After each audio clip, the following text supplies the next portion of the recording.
Ma, hindi ka dapat pumayag na gawin nila sa'yo yun. Tignan mo anong nangyari sa'yo. Bon, naiintindihan ko naman siya eh.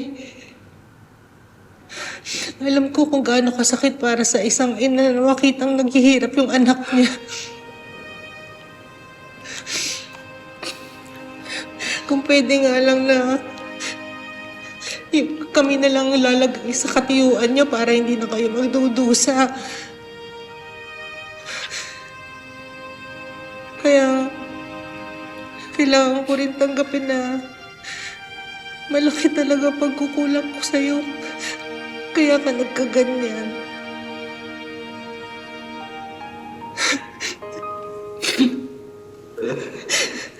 Anak, sorry. Dapat binantayan kita noon pa.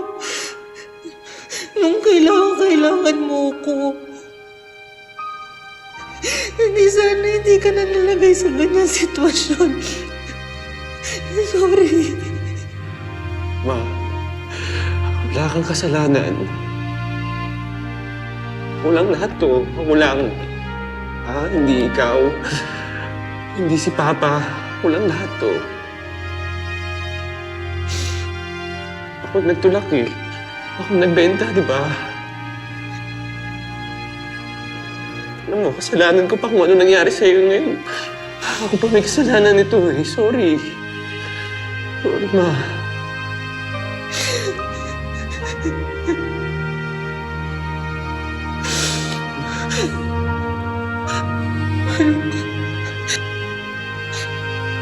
Makinig ka sa akin. Hindi kita susukuan. Kahit ano pa mangyari, mananatili ako nanay mo.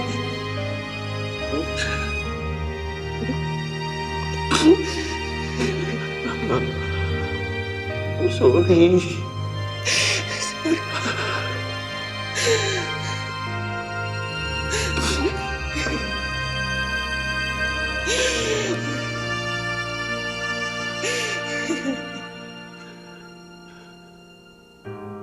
Ano ang naging hatol sa'yo nung kinulong ka?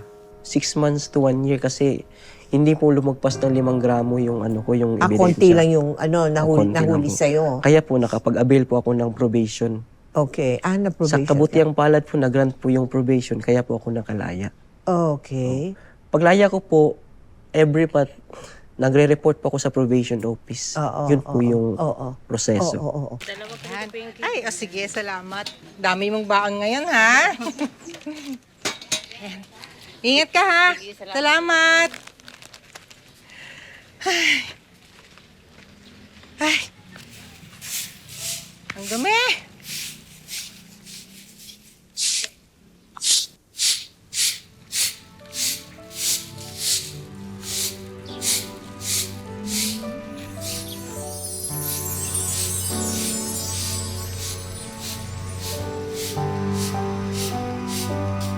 Ma!